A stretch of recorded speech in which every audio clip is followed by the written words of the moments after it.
은퇴 후 이럴 줄 몰랐다. 평생 모임 쫓아다닌 결과는 참혹했다. 안녕하세요, 여러분. 오늘은 은퇴라는 인생의 커다란 전환점에서 우리가 흔히 놓치기 쉬운 이야기를 나눠보려고 해요. 흔히 은퇴를 앞두신 분들은 나중에 시간 많아지면 사람들도 자주 만나고 모임이 많아질 테니 외롭지 않을 거야 라고 생각하시죠? 저도 그랬습니다. 주변 친구들과 지인들, 각종 단체 모임이나 동창회, 심지어 인터넷 카페 번개 모임까지 평생 이 모임 저 모임 쫓아다니면 은퇴 후에도 든든한 인맥이 남아있을 거라고 생각했어요. 그런데 막상 은퇴를 하고 나니 생각했던 것과 전혀 다르게 흘러가더라고요. 모임은 많았는데 정작 은퇴 후 내가 진짜 힘들 때 곁에 있어줄 사람은 찾기 어렵고 또 내가 하고 싶은 일이나 관심 분야가 없어 허탈해지는 순간도 많았습니다. 그래서 오늘은 저와 주변에서 들은 생생한 사례들을 바탕으로 평생 모임에만 집중하다가 은퇴 후 겪은 참혹한 결과를 솔직히 나눠보고자 해요. 일 모임이 끊임없던 어씨, 정작 은퇴 후에는 전화가 뚝 끊겼다. 첫 번째 사례는 제 오래된 직장 동료였던 어씨의 이야기예요. 어씨는 굉장히 활달하고 사교성이 좋아서 평생 여기저기 모임 킬러로 불렸습니다. 축구 동호회, 등산 클럽, 와인 모임, 동창회 정말 바쁜 직장 생활 중에도 수십 개의 모임을 쫓아다닐 만큼 열정이 대단했어요. 그런데 정작 은퇴 후에 연락이 오는 사람은 극히 일부였다고 합니다. 왜일까요? 어씨가 활발하게 모임에 참석할 수 있었던 가장 큰 이유는 직장 생활을 하는 동안의 직함이나 사회적 지위였다는 거예요. 모임 멤버들도 그 지위를 보고 함께 어울렸던 경우가 꽤 많았습니다. 그런데 은퇴하면서 직함이 사라지자 예전만큼 어씨를 찾는 사람이 급격히 줄어든 겁니다. 어씨는 처음에는 화도 나고 서운한 마음이 컸지만 한편으로는 모임에 나 자체가 아니라 내 직업적 위치가 더 중요하게 작용했다는 사실을 깨닫고 허무해했어요. 많은 모임에 속해 있었지만 진짜 속 깊은 친구는 몇 명 되지 않았다는 거죠. 이 B씨 평생 모임 다니느라 정작 본인 취미는 잊고 살았다. 두 번째 사례는 제 대학 선배 B씨인데요. 이분은 모임을 인맥의 원천이라고 여겨서 자발적으로 주최도 엄청나게 많이 했습니다. 동문 모임, 직장인 밴드, 자원봉사단체 등 주말마다 바쁘게 돌아다녔죠. 모임에서 함께하는 활동 자체는 즐거웠지만 문제는 항상 모임에 묶여 있다 보니 정작 자신의 개인 취미나 혼자만의 시간은 거의 가져본 적이 없다는 거예요. 막상 은퇴를 하고 나니 아침부터 저녁까지 하루가 길게 느껴졌대요. 모임은 은퇴 전처럼 매일매일 있지도 않고 대규모 모임만 기다리기엔 시간이 너무 많아진 거죠. 게다가 예전에 해봤던 취미도 떠오르지 않고 혼자서는 뭘 해야 할지 몰라 하루하루가 무료하고 우울했습니다. 은퇴 후의 일상이 이렇게 막막할 줄은 몰랐다고 하더라고요. 결국 B씨는 뒤늦게라도 본인이 정말 하고 싶은 취미, 예를 들면 그림이나 악기 연주 같은 걸 찾아보려고 노력 중이랍니다. 문제는 체력도 예전만 못하고 새로운 걸 배우는데 드는 에너지도 부족해 예전처럼 쉽게 집중이 되지 않는다는 거예요. 좀 더 일찍 내 시간을 챙겼어야 했다고 후회하고 있죠. 3cc, 은퇴 후에도 모임 비용 부담에 허덕였다. 세 번째 사례 C씨는 회식이나 동창회처럼 사람 만나기를 인생 최대 낙으로 여기던 분이었어요. 젊었을 때부터 술자리도 좋아했고 각종 모임이 있으면 빠짐없이 참석했습니다. 매달 내는 회비도 있을 것이고 친목 도모를 위해 간단히 건네는 선물, 후배나 지인들 팝 한 번 사주는 비용 등이 쌓이다 보니 생각보다 돈이 꽤 많이 들었죠. 그런데 현역 시절에는 월급이 꼬박꼬박 나오니 이런 지출이 크게 부담스럽지 않았습니다. 그런데 은퇴를 하게 되면서 고정소득이 줄어드니 생활비에서 나가는 고정지출이 크게 느껴졌던 거예요. 문제는 모임에 나가면 예전처럼 한턱 내야 할 때가 많은데 이제는 지갑 사정이 넉넉지 않으니 자꾸 부담이 되는 거죠. 그러다 보니 자존심 상해서 모임에 안 나가기도 어렵고 나가면 경제적으로 힘들고 그런 딜레마에 빠지게 되었습니다. C씨의 경우 결국 아예 모임들을 중단하고 본인 생활비에 맞게 지출을 재정비하기로 결심했어요. 하지만 한편으론 사람들을 예전처럼 못 만나게 되니 외로움과 소외감이 찾아왔다고 해요. 경제적 부담과 인간관계 사이에서 갈등하게 된 거죠. 모임보다 중요한 것들. 이처럼 은퇴 전에는 모임이 인생을 풍성하게 해주는 것 같지만 정작 은퇴 후에는 그 모임이 언제까지나 굳건히 유지되기 어렵다는 걸 깨닫게 됩니다. 제 경험과 주변 사례들을 종합해보면 은퇴 후에 가장 중요한 건 결국 나 자신이 즐길 수 있는 취미 그리고 내게 진정으로 힘이 되어줄 소수의 사람들이라는 거예요. 모임이라는 게 결국 비슷한 관심사나 이해관계로 맺어진 관계인 경우가 많아서 내 위치나 상황이 크게 달라지면 자연스럽게 변질되거나 끊기는 게 현실입니다. 그렇다고 모임이 나쁘다는 건 절대 아니에요. 오히려 새롭고 다양한 사람들과 교류하면서 시야를 넓히는 좋은 기회이기도 하죠. 하지만 모임에 가야만 내가 사람들과 연결되어 있고 나중에도 항상 함께할 것이라는 막연한 믿음은 위험할 수 있습니다. 은퇴 후를 대비하는 3가지 팁. 내 취미, 내 관심사부터 찾아보자. 은퇴 후에야 비로소 주어진 긴 시간을 어떻게 보낼지가 관건입니다. 평소에 조금이라도 관심 있던 분야가 있다면 가볍게라도 시작해보세요. 읽고 싶었던 책, 배우고 싶었던 악기, 여행, 운동 모두 좋습니다. 경제적 계획은 현실적으로. 은퇴 전에는 모임비나 식사비용, 선물 등 지출을 대수롭지 않게 여길 수 있지만 은퇴 후에는 상황이 달라집니다.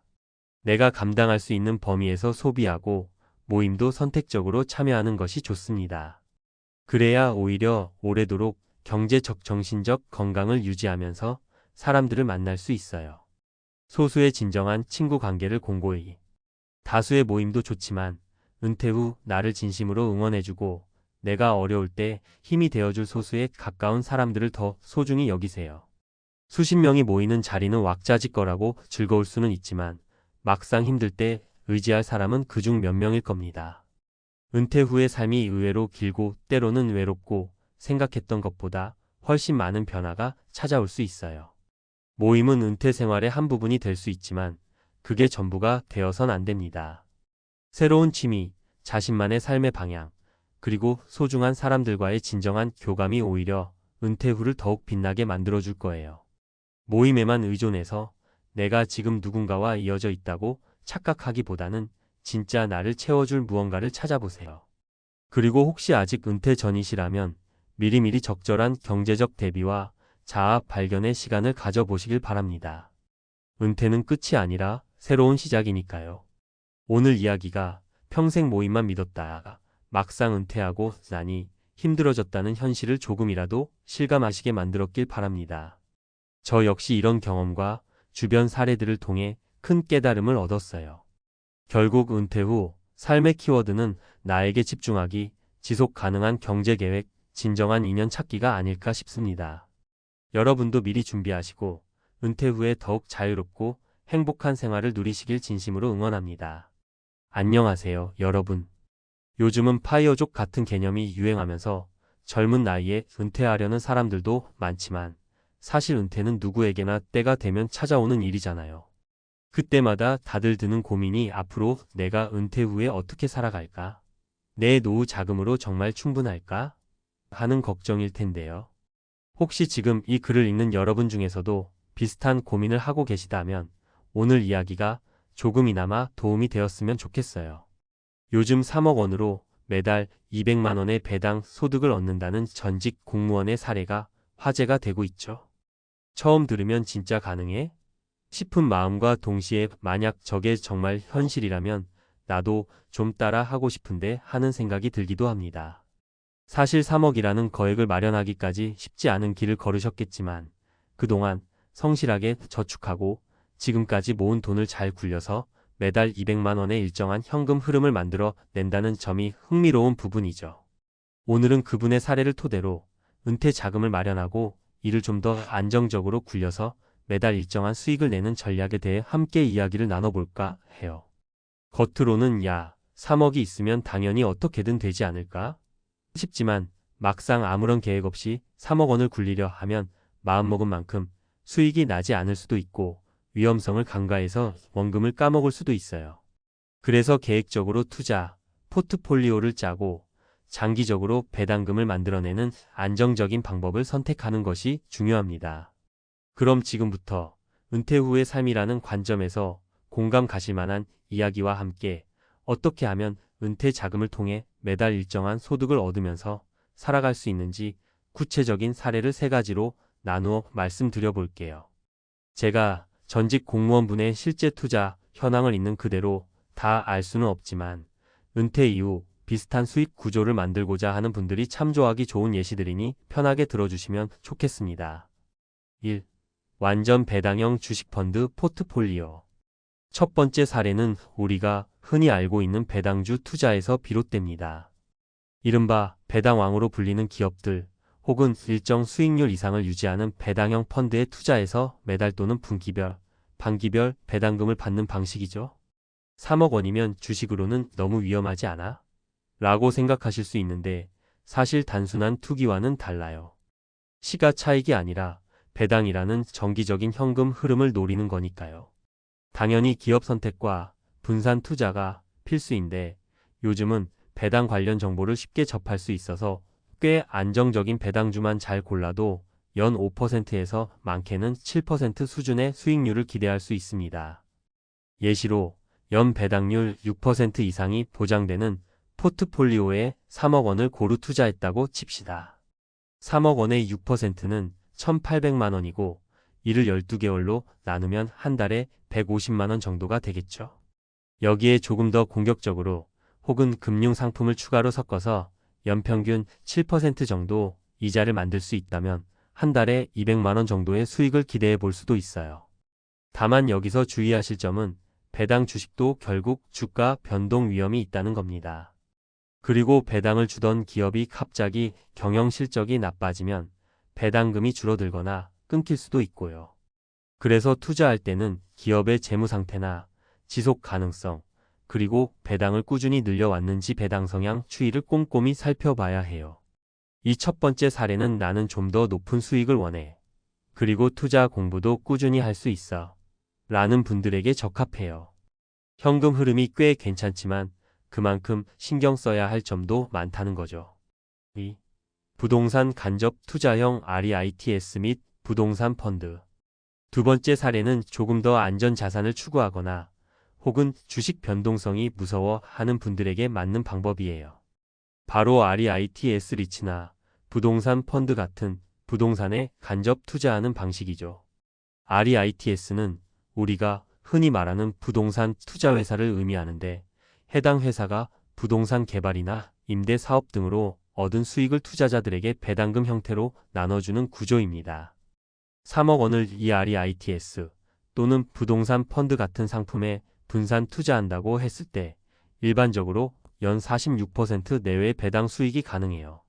주식시장보다는 변동성이 크지 않고 실제 부동산에서 나오는 임대 수익 등이 토대가 되다 보니 상대적으로 안정적이라는 인식이 있습니다.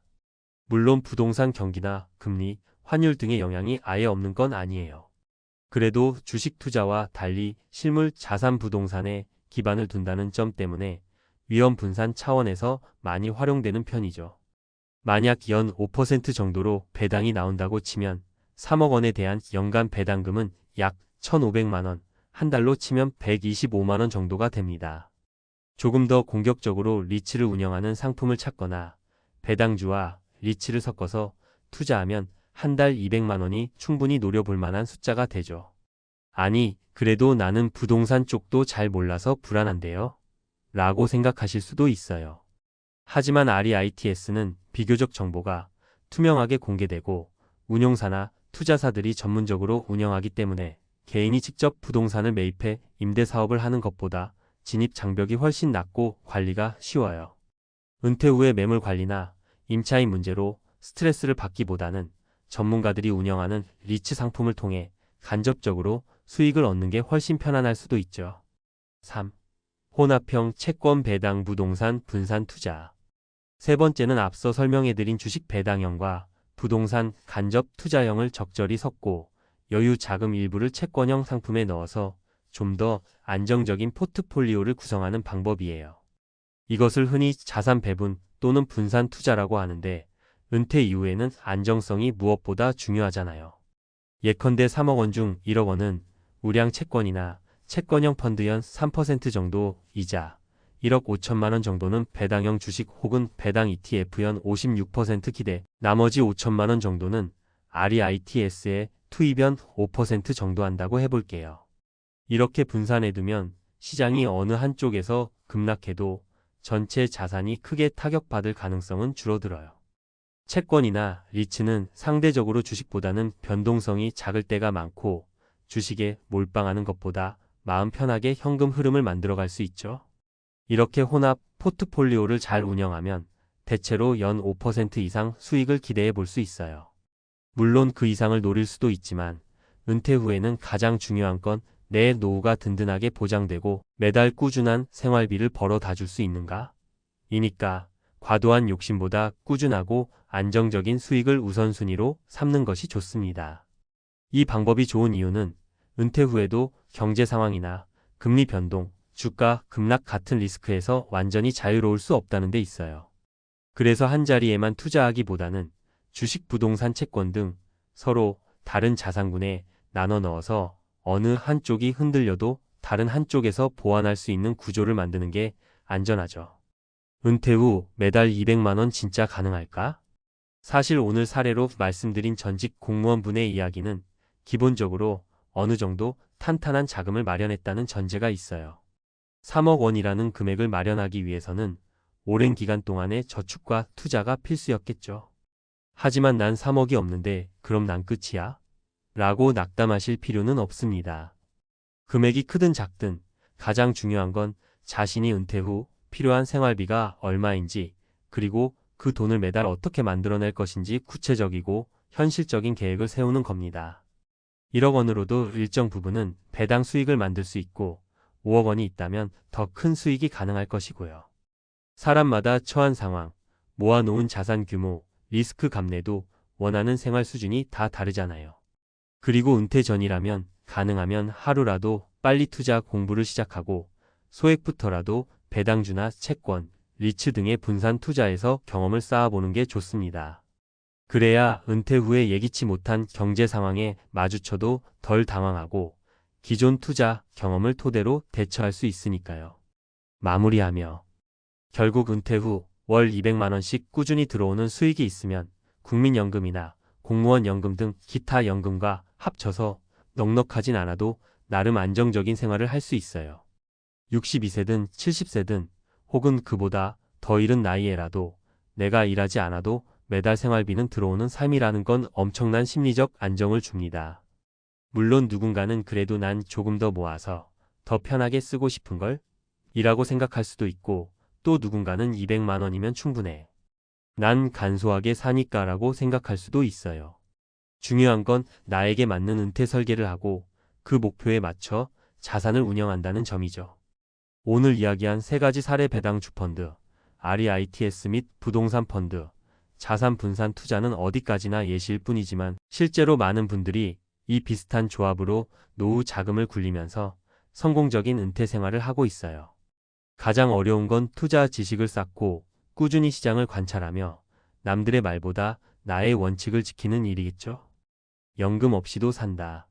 라고 할 정도로 매달 확보되는 배당 소득이 있다면 여유가 생기는 건 사실이에요. 다만 이 역시 철저한 준비와 꾸준한 관리가 뒷받침되어야 하며 신중한 분산 투자로 원금을 지키는 것이 은퇴 이후 가장 우선입니다. 여러분도 만약 은퇴 자금을 활용해 매달 안정적인 생활비를 만들고 싶다면 지금부터 조금씩 투자 공부를 해보시는 건 어떨까요? 내가 가진 돈은 고작 얼마 안 되는 데라고 주저하지 마시고 가능한 선에서 계획을 세우고 실행에 옮기는 게 중요합니다. 은퇴 뒤에도 한 달 200만 원 정도의 여유 자금이 들어온다면 인생 2막을 훨씬 더 알차고 풍요롭게 즐길 수 있지 않을까요?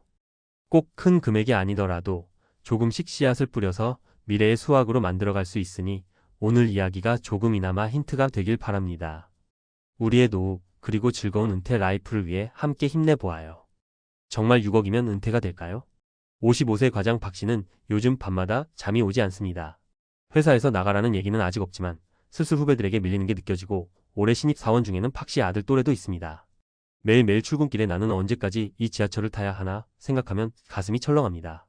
박씨는 30년 가까이 직장 생활을 하며 정말 악착같이 모았습니다. 자녀 교육비에 허리가 휘고 집 대출금도 겨우 털어냈습니다. 그리고 지금 퇴직금 포함 총 자산 6억이 남았습니다. 은퇴 설계 책을 보면 5억이면 된다, 10억 있어야 한다 말이 천차만별이라 도무지 감이 오질 않습니다. 박 씨는 진심으로 묻습니다. 이 6억으로 나 은퇴할 수 있는 건가요? 솔직히 말할까요? 가능할 수도 있고 불가능할 수도 있습니다. 바로 어떻게 쓰느냐와 어떻게 살 것이냐의 문제입니다. 여기서 박 씨 같은 50대 직장인들이 반드시 체크해야 할 현실적인 고민을 하나하나 살펴볼게요. 첫째, 6억이 전부인가? 박 씨는 6억을 가지고 있습니다. 그런데 이게 전 재산이자 현금 자산의 전부인지가 관건이에요. 서울에 아파트 한 채가 들어가 있으면 그건 당장 현금화할 수 없을 수 있습니다. 일부는 전세 보증금, 일부는 퇴직금 예정액일 수도 있죠. 현금 흐름이 중요합니다. 매달 생활비를 어디서 충당할지가 핵심이에요. 실제 사례를 보죠. 사례 1, 58세에 은퇴한 권 부장. 권 부장은 6억 중 4억이 서울 외곽 아파트였어요. 2억만 현금으로 남았죠. 처음엔 임대 수입 있잖아 했는데 전세금이 그대로 묶이자 매달 쓸 돈이 부족했습니다. 결국 3년 만에 빚을 내야 했어요. 이 경우 권 부장처럼 자산의 형태를 점검하지 않으면 큰일 납니다. 박 씨도 지금 자신의 6억이 현금성 자산인지 부동산인지 따져봐야 합니다. 둘째, 생활비 규모를 줄일 수 있는가? 6억이면 단순 계산으로 연 3% 이자 소득만 해도 1,800만 원입니다. 매달 150만 원 꼴이죠. 거기에 국민연금이 70만 원 나오면 220만 원 정도. 부부 생활비가 이 정도면 가능해요. 그런데 현실은 어떨까요? 사례 2, 55세에 조기 퇴직한 이 과장. 이 과장은 6억으로 노후 괜찮다고 생각했어요. 하지만 자녀가 아직 대학생이고 생활비가 400만 원이 넘었습니다. 매달 적자가 나서 결국 재취업을 알아봐야 했죠. 박 씨도 마찬가지입니다. 자녀 학비, 부모 요양비, 자기 건강 비용까지 생각해야 합니다. 은퇴 후 생활비는 반드시 현실적인 수치로 계산해 봐야 해요. 셋째, 돈을 어떻게 굴릴 것인가? 6억이 그냥 은행에 묶여 있으면 1% 이자도 안 주는 시대입니다. 그렇다고 주식에 몰빵? 위험하죠. 사례 3, 60세에 은퇴한 최 과장. 최 과장은 6억 중 4억을 정기예금으로 붓고 2억은 월지급식 채권형 펀드로 운용했습니다. 매달 40만 원 정도의 수익을 더 얻었어요. 생활비를 보태면서 큰 손실 없이 유지했습니다. 이처럼 안전하면서도 조금은 현금 흐름을 만들어야 해요. 자, 이제 전문가적 관점에서 한마디로 정리하면 이렇습니다. 6억이면 은퇴 자체는 가능합니다. 단, 생활비를 확 줄여야 합니다. 자산을 현금 흐름이 나오도록 배치해야 합니다. 국민연금, 부부 건강, 자녀 지원 등을 철저히 계산해야 합니다. 일할 수 있다면 최대한 늦게까지 조금이라도 벌면 훨씬 안전합니다. 많은 50대가 난 6억 있으니 괜찮아라고 생각하다가 은퇴 후 5년 만에 무너집니다. 이유는 한 가지예요. 내가 지금까지 살던 수준으로 살 수 있을 거라고 착각하기 때문입니다. 은퇴 후 삶은 줄이고 줄이는 생활비, 그리고 꾸준히 나오는 소득이 핵심이에요. 박 씨에게 말해주고 싶습니다. 과장님, 6억이면 은퇴 못하는 건 아닙니다. 다만 은퇴 후 삶의 방식이 지금과는 완전히 달라질 겁니다. 그것을 받아들일 준비가 돼 있나요? 마지막으로 박 씨 같은 50대 직장인들에게 권하는 현실적인 팁을 덧붙입니다. 지금부터 은퇴 예산서를 쓰세요. 한 달에 얼마가 필요한지 적나라하게 적으세요. 자녀 지원 계획을 명확히 정리하세요. 끝이 없습니다. 부동산의 유동화 계획을 미리 고민하세요. 필요하면 줄여서 옮기세요. 금융상품도 전문가와 상담해보세요. 절대 1% 예금에만 맡기지 마세요. 그리고 건강을 지키세요. 병원비가 노후를 파산냅니다. 박 씨의 고민은 곧 우리의 고민입니다. 6억이면 은퇴할 수 있냐는 질문보다 더 중요한 건 나는 은퇴 후 어떤 삶을 살 각오가 돼 있나 하는 질문입니다. 이 글을 보시는 모든 50대 직장인분들께 진심으로 묻고 싶습니다. 당신의 현실 계산서는 쓰셨습니까? 이어서 전문가의 시각으로 좀 더 구체적이고 실용적인 정보 중심으로 독자가 당장 활용할 수 있게 현실적인 사례, 수치, 팁, 주의사항을 담아 친근하게 설명해 드릴게요. 표는 쓰지 않고 말하듯 풀어 쓸게요. 자, 앞에서 55세 과장 박 씨의 고민을 살펴봤죠. 이제는 진짜 중요한 부분으로 들어가 보겠습니다. 그래서 내가 지금 뭘 준비해야 하나요? 하는 질문이에요. 제가 은퇴 설계 상담을 할 때 꼭 묻는 게 있어요. 현금 흐름 계획 세워보셨나요? 대부분은 머뭇합니다. 6억이면 되겠지, 퇴직금으로 집 대출 갚으면 되지, 이런 정도예요. 그런데 숫자를 정말 구체적으로 써보면 표정이 확 바뀝니다. 제가 드리고 싶은 첫 번째 조언은 이거예요. 일생활비의 진실을 적나라하게 계산해보세요. 은퇴하면 덜 쓸 거야 라고 쉽게 생각하는데요. 실제로는 의외로 많이 듭니다. 식비, 공과금, 통신비, 교통비는 기본이에요. 나이 들면 병원비, 약값이 상상 이상이에요. 자녀 결혼 지원, 손주 용돈, 부모님 요양비까지 터질 수 있어요. 보통 50대 부부가 이 정도면 살 수 있어 하는 금액이 월 250만 원에서 300만 원이에요. 더 줄인다고 해도 200만 원 밑으로는 쉽지 않습니다. 이걸 연으로 환산하면 최소 2,500만 원에서 3,600만 원 정도 필요합니다. 20년이면 5억에서 7억이죠. 박 씨의 6억이 한 번에 깨지면 끝입니다. 그래서 매달 들어오는 돈을 어떻게 만들지가 핵심입니다. 이 현금화 계획이 있어야 합니다. 제가 상담했던 한 57세 고객님이 기억나요. 집값이 10억이 넘는데요.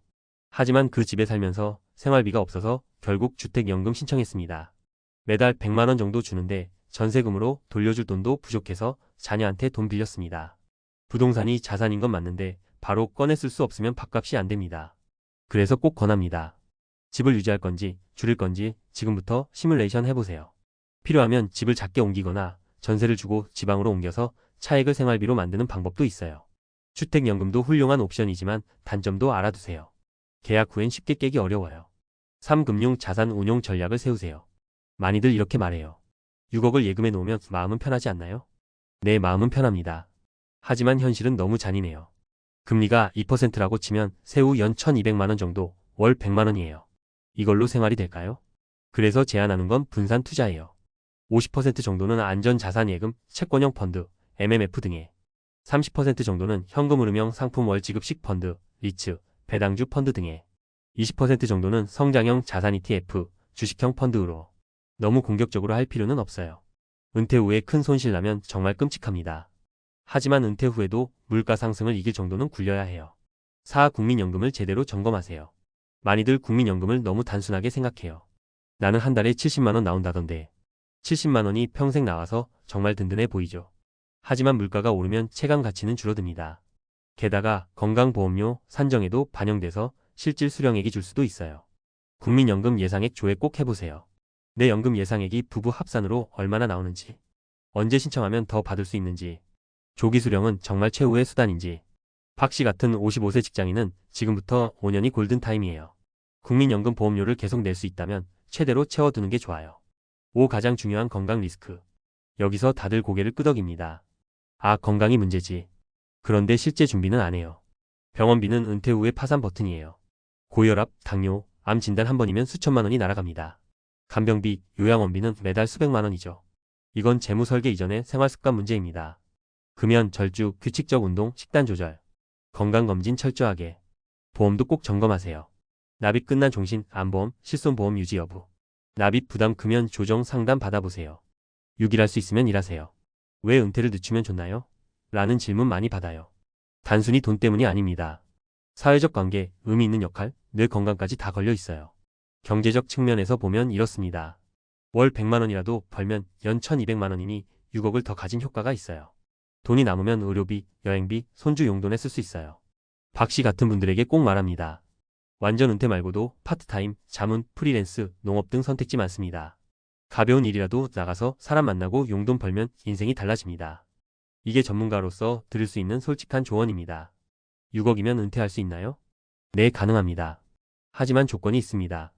생활비를 철저히 줄이고, 현금 흐름을 만들어내고, 건강을 지키고, 국민연금을 최대화하고, 가능하면 조금이라도 일하면서 버텨야 합니다. 은퇴는 돈이 전부가 아닙니다. 돈 지출 관리 수익 구조 건강 삶의 태도가 다 합쳐져야 합니다. 박 씨에게 그리고 이 글을 읽는 모든 50대 직장인에게 꼭 권합니다. 오늘 저녁 배우자와 앉아 진짜 현실적인 은퇴 예산서를 한번 써보세요. 한 달 생활비, 주택계획, 현금 자산 운용 계획, 건강계획, 일할 계획. 이게 은퇴 설계의 출발선입니다. 막막하고 두렵다고요? 괜찮습니다. 누구나 처음은 그렇습니다. 하지만 지금 시작하면 늦지 않았습니다. 55세 박 씨도 할 수 있고 당신도 할 수 있습니다. 은퇴는 준비하는 자의 것입니다. 그 준비를 오늘부터 같이 시작해 보자고요. 60세 교장 퇴직, 월 연금 230만 원. 그는 왜 편의점 야간 알바를 시작했나? 평생을 교육에 바친 사람인데 정작 은퇴하고 나니 내가 설 자리는 없더라고요. 이 한마디가 너무 마음에 꽂혔습니다. 그는 60세까지 고등학교에서 교장으로 일했습니다. 젊은 시절부터 줄곧 교직에 몸담았고 누구보다 성실하게 살았던 사람입니다. 교사로 35년, 그중 4년은 교장으로 근무했죠. 퇴직금도 받고 매달 230만 원의 연금도 받습니다. 딱 들으면 아, 괜찮겠네 싶죠? 그런데 그가 선택한 건 편의점 야간 아르바이트였습니다. 왜일까요? 은퇴는 끝이 아니라 또 하나의 현실의 시작.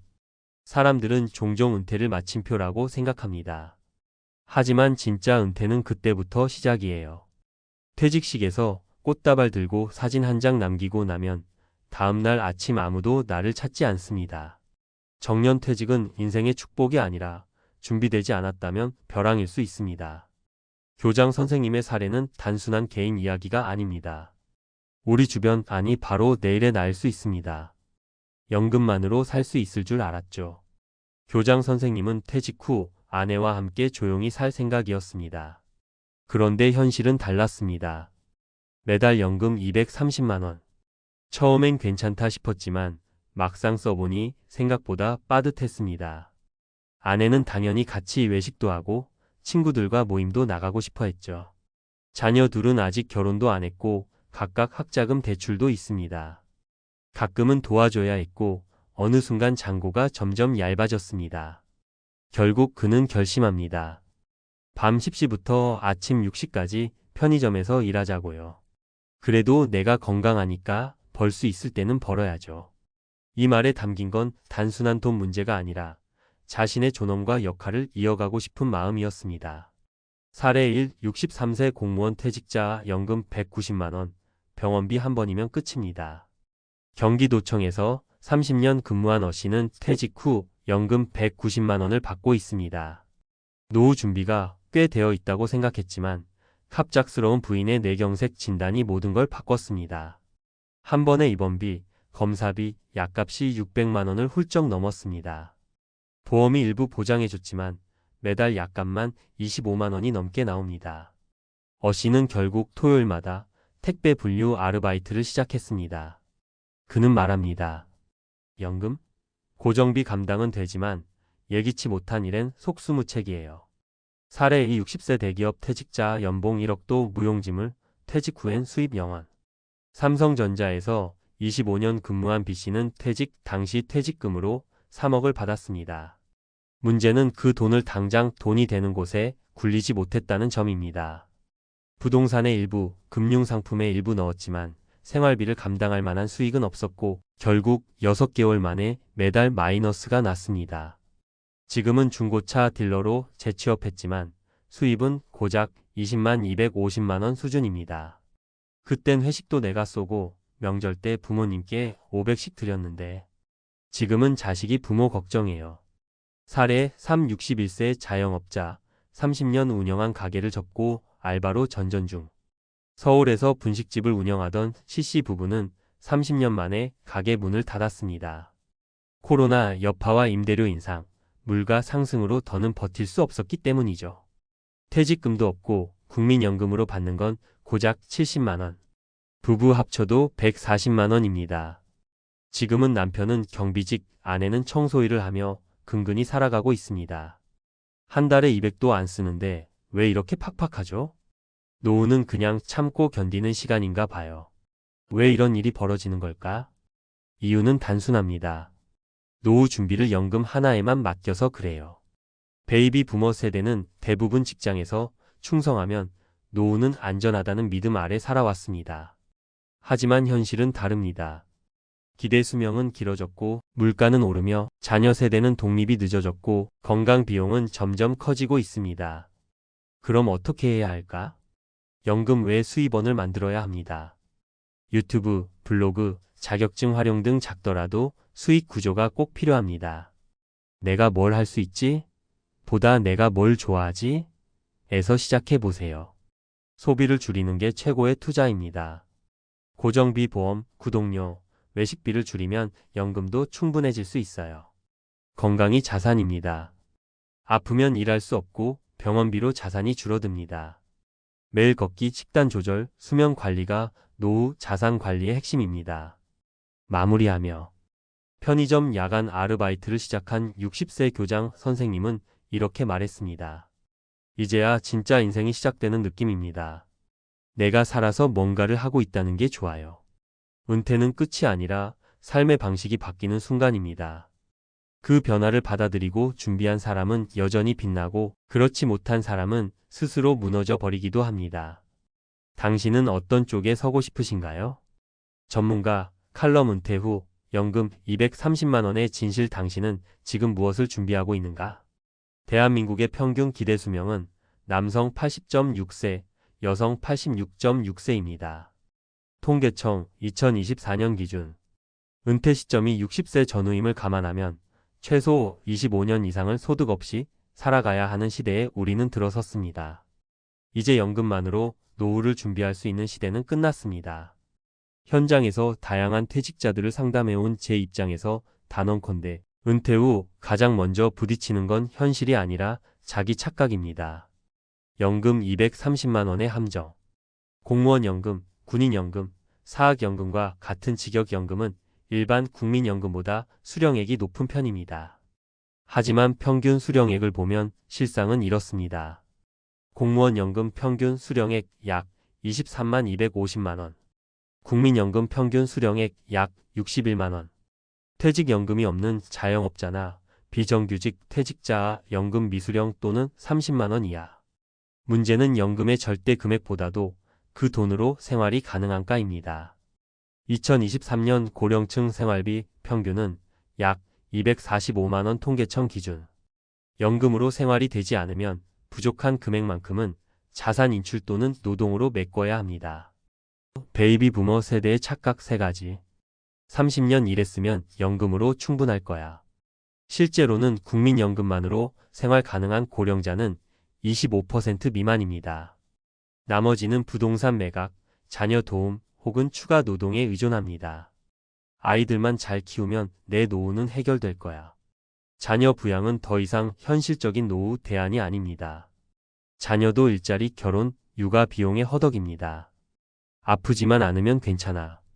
65세 이상 고령자의 78%는 만성질환 2개 이상을 가지고 있습니다. 평균 의료비는 월 2,530만 원 이상입니다. 그렇다면 전문가가 권하는 현실적인 노후 준비는 1. 노후 가계부를 반드시 만들어라. 많은 은퇴자들이 실제로 자신의 한 달 지출을 정확히 모릅니다.